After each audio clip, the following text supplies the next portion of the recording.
If you've glanced at social media lately, you've likely seen it, the hashtag with the words #MeToo. I'm Amanda Ferguson, and tens of thousands of women from across the globe have been using that hashtag to be part of a conversation, sharing their own experiences of assault and sexual harassment. Well, today, Cityline's very own Tracy is stepping into that conversation to share her own experience of assault and the effect it had on her years later.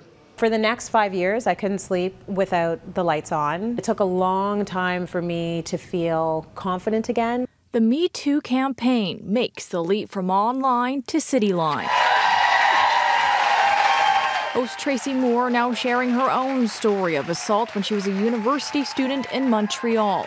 She says a man followed her from the street and into a friend's building at 3 in the morning. I walked into my friend's building, and you know when you usually hear the door slam back behind you, I did not hear the door slam, which alerted me to why didn't I hear the door slam? And I turned around me, and there he was right behind me.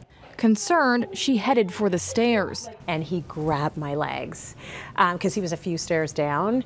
And I just remember the feeling, this disgusting feeling. When I turned around, I put my hands in his hair and smashed his head and then booted it up those stairs.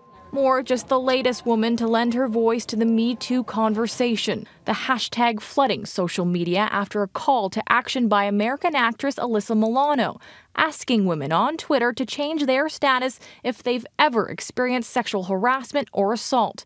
Thousands have responded. According to Twitter Canada, there have been a staggering 1.2 million tweets since Sunday featuring the hashtag, 56,000 in Canada, 1,100 from Toronto alone. It's important to know that even the Me Too hashtag has been around for 10 years. It was started by a woman named Tanara Burke. So we've been talking in person and online with each other for a long time. The conversation encouraging for those at the Canadian Women's Foundation, but one they say has happened before. The Been Raped Never Reported hashtag lit up social media in 2014. However, its reach was much smaller, with 46,000 total mentions globally, 20,000 in Canada and 5,000 in Toronto. Are these type of campaigns effective?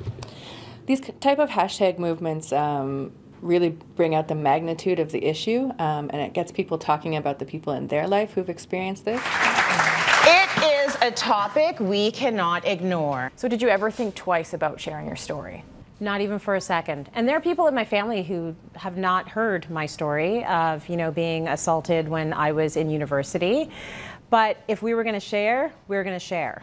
To hear Tracy's full story and more from experts on empowerment and how to move on after an assault, you can tune in to the full episode when it airs next Wednesday on Cityline. Amanda Ferguson, City News.